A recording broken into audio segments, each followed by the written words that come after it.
स्वागत है आप सभी लोगों का मेरे चैनल साइंस टू टेक्नोलॉजी में। मैं अनुभव विपुल आप सभी लोगों का स्वागत करता हूं आज के शो रॉकेट मंडे में। आज हम लोग बात करेंगे स्पेस एक्स पोलारिस मिशन के बारे में। तो आइए समझते हैं। तो यहाँ पे पोलारिस है क्या, तो ये समझिए ये जेरड आइजमैक यानी ये बंदे का और स्पेसएक्स का पार्टनरशिप है। और इसका हिसाब ये है कि इस पूरे मतलब जैसे अपोलो है तो अपोलो के अंदर कई सारे मिशन किए गए थे ना, 13 14 15 तक स्तर करके। वैसे ही पोलारिस के अंदर 3 मिशन किया जाएगा और ये पाथ फाइंडर मिशन के तौर पे ट्रीट किया जा रहा है। पाथ फाइंडर का मतलब होता है कि इससे टेस्टिंग होगी कि क्या चीज़ काम करता है क्या नहीं करता है, फीडबैक टाइप का समझिए। एक टेस्टिंग है जैसे कि नासा मतलब फाल्कन 9 को ह्यूमन रेटिंग करने से पहले डेमो मिशन किया था, डेमो के बाद क्रू 1 क्रू 2 क्रू 3 चल रहा था।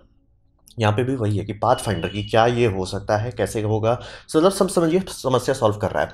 और इसका स्टार्टिंग होगा ड्रैगन कैप्सूल का इस्तेमाल करके, लेकिन एंड होगा स्टारशिप से। मतलब ड्रैगन से अभी आगे गाड़ी बढ़ाना है, लेकिन एंड मतलब इनका पोलारिस मिशन को सक्सेस तब माना जाएगा जब ये स्टारशिप पे कंप्लीट कर पाएंगे। और इसमें समझिए बहुत सारे फर्स्ट किया जाएगा, बहुत सारा फर्स्ट होगा इस टोटल प्रोजेक्ट में। और सब मतलब अगर आप एक दो का फर्स्ट देखेंगे उतना इंपॉर्टेंट बात नहीं है, लेकिन अगर टोटल ग्रैंड टोटल देखेंगे कितने सारे छोटे छोटे फर्स्ट कर रहे हैं तो इसका इंपॉर्टेंस बहुत ज़्यादा है। और ये मस्ट फॉर फ्यूचर है, यानी कि ये मिशन का सक्सेस होना के बाद ही गाड़ी आगे बढ़ सकती है। और ये हर चीज़ के लिए, ऐसा नहीं कि सिर्फ चाइना अकेले जाके ये मून पे कुछ कर ले या रशिया अकेले जाके कुछ कर ले, यूएसए जाके कुछ कर ले। सबके केसेस में आज का वर्ल्ड को डेवलपमेंट ज़्यादा चाहिए, ज़्यादा बड़ा थ्रूपुट चाहिए, ज़्यादा बम पाइप चाहिए। तो उसके लिए बहुत सारा टेक्नोलॉजी डेवलप करना, और स्पेस एक्स और ये प्राइवेट फंडिंग के कारण ये थोड़ा खुले तौर पर एक्सपेरिमेंट कर सकते। तो ये ऐसा चीज़ नहीं कि बस शो ऑफ के लिए किया जा रहा है, ये बहुत इंपॉर्टेंट है। पाथ फाइंडिंग है, अगर ये सक्सेसफुल होता है काफ़ी फ़ायदा होने वाला है। तो यहाँ पे सबसे पहला टारगेट है इनका फार आउट जाना है, यानी कि थोड़ा दूर जा रहे हैं। मतलब इस तरह का समझिए इलिप्टिकल ऑर्बिट है, ये थोड़ा एग्जैजुरेटेड है बट आप समझ लीजिए कि इलिप्टिकल ऑर्बिट पूरा सर्कुलर नहीं है। और ये मतलब समझिए एक तो ऐसे सेकंड हाईएस्ट का वापस रैंक लेना चाहते हैं, क्योंकि ये समझिए इंसान का जो सबसे दूरी गया है, मतलब सही लेवल से सबसे हाइट में सबसे ज़्यादा दूर गया है वो मून मिशन था ऑब्वियसली। लेकिन उसके सिवा अगर आप हटा देते मून मिशन को हटा दो, तब इंसान सबसे हाईएस्ट कहाँ गया है, वो जेमिनाई 11 में 1369 किलोमीटर की ऊंचाई पे जा चुके थे। ये 1966 में किया गया था। मतलब ये समझिए जेमिनाई 11 के बाद पता चल गया कि उतना ऊपर में जा सकते हैं, तो अब ये डायरेक्ट समझिए लूनर इंजेक्शन बर्न का व्यवस्था किया गया था। तो जेमिनाई 11 वो हुआ। और यहाँ पे पोलारिस के साथ कोशिश ये किया जा रहा है कि ये 1500 ले जाए।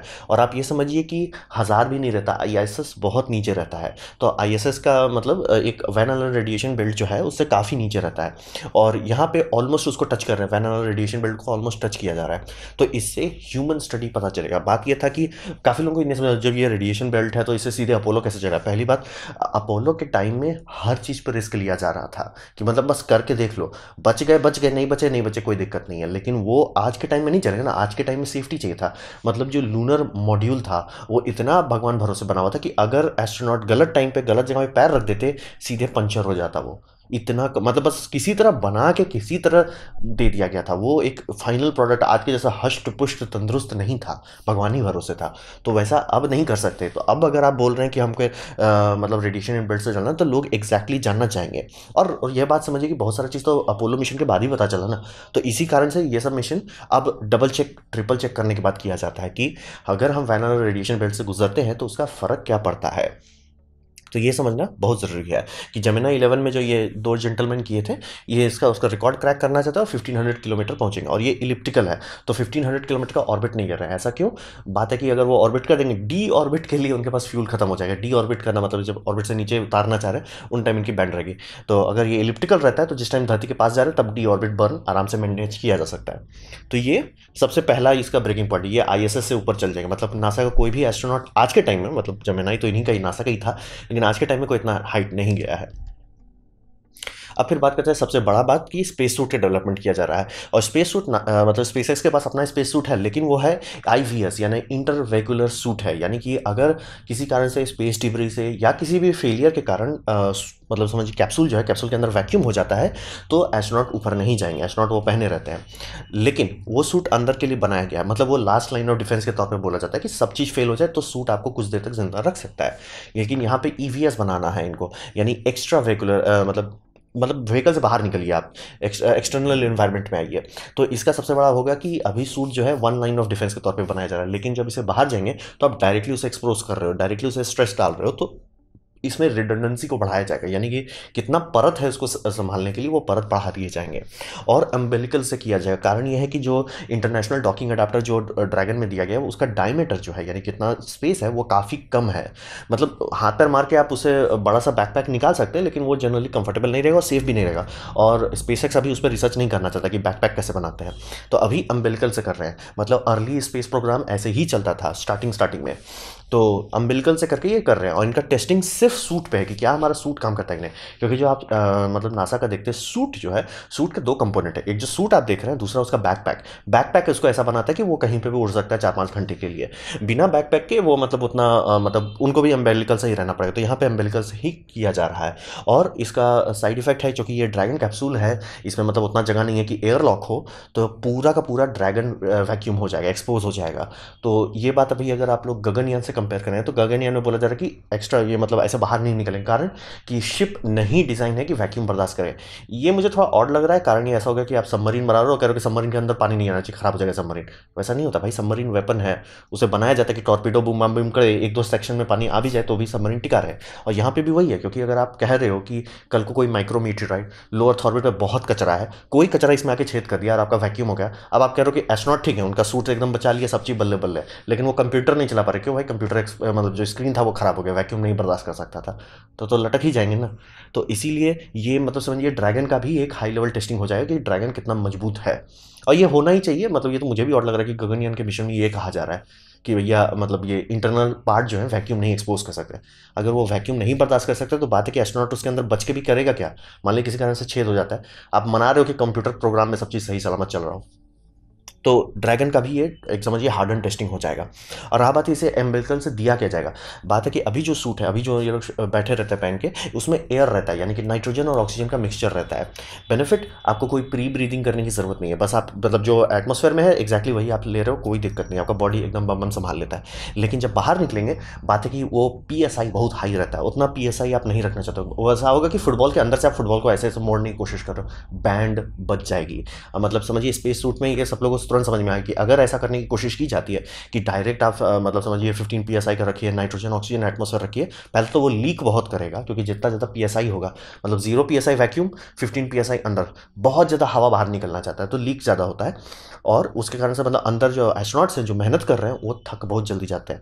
तो PSI घटाने के लिए प्योर O2 किया जाता है। प्योर O2 के साथ प्रॉब्लम यह है कि हमारा बॉडी को आदत है नाइट्रोजन का, तो आपको धीरे धीरे ऑक्सीजन का फ्लो बढ़ाना पड़ता है, धीरे धीरे नाइट्रोजन को निकालना पड़ता है सिस्टम से, ताकि हमारी बॉडी डी गैस कर जाए, नाइट्रोजन इससे निकल जाए। क्योंकि नाइट्रोजन रहा और आप तब डायरेक्ट प्योर ऑक्सीजन सूखने लगे, लटक सकते हैं उस टाइम। ये मतलब समझिए जो लोग डीप सी डाइविंग कर रहे हैं उनके लिए भी बहुत सीरियस है। नाइट्रोजन को मतलब अच्छे से बॉडी से हटाना पड़ता है, फिर धीरे से इंट्रोड्यूस करना रहता है। और इसीलिए जब भी आप कोई भी पिक्चर देते हैं जैसे ग्रेविटी, उसमें धाड़ वो स्पेस सूट पहने, वो नहीं होने वाला, वो नहीं होने वाला। वो अगर आप किए तो आप सीधे ऊपर चले जाएंगे।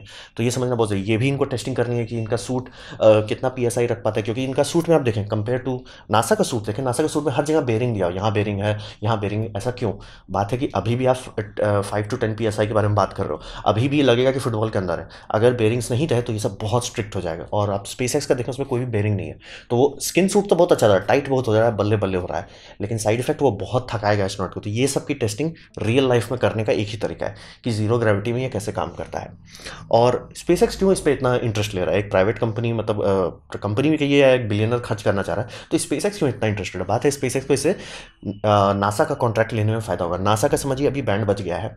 कारण यह है कि आर्टेमिस मिशन का जो स्पेस सूट का डेवलपमेंट चल रहा है वो बहुत ज़्यादा बिहाइंड शेड्यूल है। और हर कुछ दिन में निकल रहा है कि अच्छा ये भी बिहाइंड शेड्यूल है। तो मतलब जो प्रोजेक्ट था कि अच्छा 1 साल पीछे होगा, पता चल रहा है वो 3.5 साल पीछे होगा। अब पता चल रहा है कि 6-7 साल पीछे हो जाएगा। मतलब ये होना ही नहीं है कंप्लीट, इसको ये ऑलमोस्ट इतना हो चुका है पीछे बिहाइंड शेड्यूल।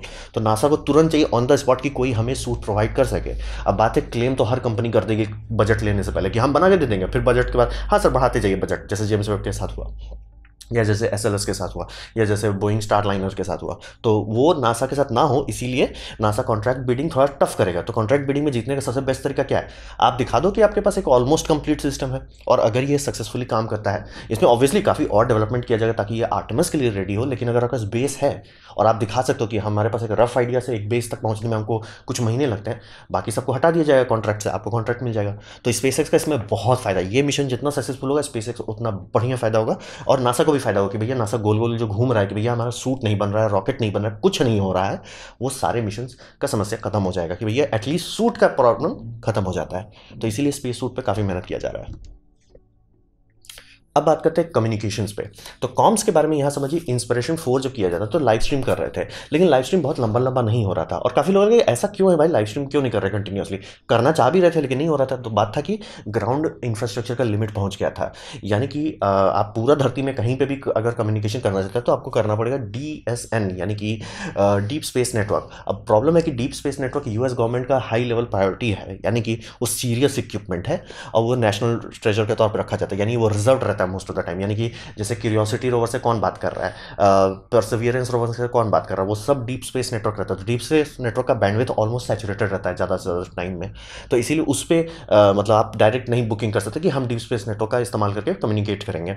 तो स्टारलिंक ये ऑप्शन सॉल्व कर देता है, क्योंकि स्टारलिंक लियो अर्थ पे है और वो हर जगह है पूरे प्लेनेट में। तो उनके पास एक कमर्शियल ऑप्शन में होता है कि भैया पैसा दो, यूज़ करो। स्पेसएक्स का अपना है तो उसको वो भी टेंशन नहीं है पेपर वर्क का, उनका भाई ये हमारा अपना है, हम अपना इंटरनल टेस्टिंग कर रहे हैं। और अगर ये सक्सेसफुल हो जाता है कि ये डायरेक्टली मतलब ना कि ग्राउंड से बात करने की जगह पे डायरेक्ट लियो सैटेलाइट कॉन्स्टलेशन से बात करते हैं, यानी स्टारलिंक के सैटेलाइट से बात करते हैं जो ऐसे लॉन्च किया जा रहा है, तो इनको फायदा होगा कि इनके पास स्टेबिलिटी बहुत आएगी, यानी कि जितना पाइप जा रहा है वो भरपुष्ट होगा और बैंडविड्थ भी ज़्यादा होगा। यानी कि जहाँ पे वो फुल HD देने में रो रहे थे वहाँ आप आराम से 4K 60 FPS या 120 FPS वो आराम से दे पाएंगे।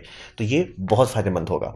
और सिग्नल कैरियर के तौर पे रेडियो का नहीं इस्तेमाल किया जाएगा, लेज़र का इस्तेमाल किया जाएगा, क्योंकि वैक्यूम में लेज़र काफ़ी अच्छा चलता है और उसका बीम कॉलमेशन बहुत बम होता है। यानी कि समझिए रेडियो आप बनाएंगे कि 1 मिलीमीटर का बीम रहे, जब तक पहुंचेगा वो 1-2 किलोमीटर फैल जाता है। लेज़र के केस में आप 1 मिलीमीटर का निकालेंगे वो कुछ मीटर तक ही फैलतेगा, तो बिट इंटीग्रिटी बहुत अच्छी रहती है उसकी। तो मतलब अगर आप 100 मेगाबाइट भेजते हैं तो उधर ऑलमोस्ट 80 पहुंच जाता है रिसीविंग एंड में। तो इसलिए ये मतलब हाई बैंडविड्थ का एक्चुअली यूज़ हो पाता है। बाकी रेडियो के केस में आप हाई बैंडविड्थ लगाते भी हो तो उसको बस आपको रिडंडेंट डेटा पैरिटी भेजना पड़ता है कि भैया कुछ ना कुछ तो आप खो दियोगे, लो भैया डबल चेक कर लो। तो वही है, लेज़र सिग्नल कैरियर के तौर पे किया जाएगा और ये एकदम कोर टेक्नोलॉजी है। जैसे हम लोग अपोलो टाइम में किए थे कि एकदम छोटा सा पोस्टेज साइज का किसी तरह से वीडियो फीड दिया जा रहा था, वैसे काम तो चलेगा नहीं। अब सबको चाहिए भैया 4K, टिकटॉक से तो बेटर दिखना चाहिए। तो इसी कारण से ये लेज़र लिंक का डेवलपमेंट कंपलसरी, इस पर नासा भी काम कर रहा है, स्पेसएक्स अपना भी काम कर रहा है, क्योंकि ये जो रेडियो डिश आप देख रहे हैं जैसे डीप स्पेस नेटवर्क का, ये ज़्यादा काम नहीं करता है, ये नहीं चलने वाला, फ्यूचर का लोड नहीं ले सकता है ये। तो लेज़र में कूदना ज़रूरी है। तो उसका या तो आप हुलू लुलू करके छोटा छोटा टेस्ट कीजिए जो नासा करने में 15 साल लगेगा, या प्राइवेट कंपनी जैसे स्पेसएक्स है वो खुद ब खुद धड़ धड़ा के फटाफट सारा चीज़ टेस्ट करके आगे बढ़ जाएंगे। तो ये कॉम्स का भी बहुत इंपॉर्टेंट बात है। अब बात करते हैं इससे आगे क्या होने वाला। तो यहाँ पे ये सब समझिए फर्स्ट मिशन यानी जो पोलारिस डॉन किया जा रहा है उसके बेसिस पे और ऑर्बिटल स्टारशिप टेस्टिंग, यानी स्टारशिप का टेस्टिंग रुका पड़ा हुआ है क्योंकि FAA का भी दिक्कत है और प्लस इनका खुद का इंटरनल भी हुआ बहुत हो रहा है। तो जब ये ऑर्बिटल टेस्टिंग होगी और पोलारिस डॉन का मिशन सक्सेसफुल होगा, दोनों का डेटा लिया जाएगा, उसके बेसिस पे सेकंड मिशन में क्या करना है और थर्ड मिशन में क्या करना है ये समझना बेहद ज़रूरी है। क्योंकि थर्ड में इनका एम तो बहुत हाई रखे हैं, एम हाई रखे हैं कि ये ह्यूमन टेस्ट फ्लाइट करेंगे स्टारशिप पे, यानी कि इसमें आदमी बैठाया जाएगा और ये फुल ड्यूरेशन आदमी का मिशन होगा। यानी ऐसा नहीं कि ये अंतरिक्ष में पहुंच गया फिर उसमें आदमी को डॉक किए सब स्पेस टेस्टिंग हो गया और उसके बाद फिर आदमी को वापस ड्रैगन से जमीन पर उतार देंगे और ये डायरेक्ट लैंड करने की कोशिश करेगा। वैसा अभी भी किया जा सकता है। कारण ये होता है कि स्पेस में अगर आप एक बार चीज़ पहुंच गया आप बहुत आसानी से टेस्ट कर सकते हो कि वो सही सलामत है कि नहीं। और आप जब ऑब्वियसली आपका स्पेस सूट है अंदर घुस के टेस्ट कर सकते हैं, लीक कर रहा है स्पेस सूट पहन के वापस आ जाओ, लीक नहीं कर रहा है तब वो स्पेस सूट उतारो। तो मतलब आपका स्पेस में ऑप्शन रहता है और नासा भी वही करना चाह रहा है कि स्टारशिप जाए और स्टारशिप में ड्रैगन का इस्तेमाल करके या स्टार लाइनर का इस्तेमाल करके या ओरायन का इस्तेमाल करके इसके अंदर क्रू भेजा जाए और ये जाए मून। लेकिन यहाँ पे मतलब स्पेसएक्स का वो गोल नहीं है। स्पेसएक्स का गोल है कि ये फुल्ली ह्यूमन रेटिंग होना चाहिए, यानी कि मैं इस पर कभी भी इंसानों को ऐसा नहीं कि ये अंतरिक्ष में जाके एक तौर का मतलब समझिए पोर्टेबल स्पेस स्टेशन जैसा बिहेव करे, वैसा नहीं करना है इनको कि भैया धरती से ले जा सके हम आपको। तो ये उनका थर्ड मिशन का एम है, वो अभी तो नहीं होने वाला, ये एकदम क्लियर हो जाना चाहिए। और फर्स्ट मिशन सक्सेसफुल होता है कि नहीं, कब होता है, क्योंकि टारगेट अभी दिया जा रहा है कि एंड ऑफ 2022 हो सकता है हो जाए उतने टाइम में, या थोड़ा डिले भी हो सकता है, कोई बड़ी बात नहीं होगी क्योंकि ये सब अभी बहुत अर्ली स्टेजेस में है। फिर स्टारशिप का क्या टेस्टिंग होता है, कैसे उसको FAA अप्रूवल मिलता है, कहाँ पे उसका कितना बूम बम ब्रीम होता है, वो सब के बाद डेटा जो निकालेंगे उससे इनका सेकंड मिशन बनाया जाएगा। सेकंड मिशन के बाद थर्ड मिशन की प्लानिंग की जाएगी। तो ये गाड़ी थोड़ा लंबा है, दूर चलने वाला है। तो तो ये था मेरा presentation space x Polaris mission के बारे में। उम्मीद करता हूँ आपको अच्छा लगा, कुछ सीखने को मिला, कुछ समझ में आया हो। अगर ऐसा है लाइक करते हैं तो उसे शेयर करते हैं, उससे मेरा काफ़ी भला होगा। नहीं अच्छा लगा, नहीं पसंद आया, कोई बात नहीं, आप डिसलाइक दबा सकते हैं। मैं कहूँगा डिसलाइक 2 बार दबाएं, उसमें मुझे चलेगा कितना ना पसंद हुआ है। मैं आपसे कहूँगा कि कमेंट लिखे, मैं हर कमेंट को पढ़ने की कोशिश करता हूँ। आपसे कहूँगा सब्सक्राइब कीजिए, बेल दबाइए अगर आप फ्री हैं तो। आपने मेरा वीडियो देखा जानकर मुझे बहुत खुशी हुई। धन्यवाद।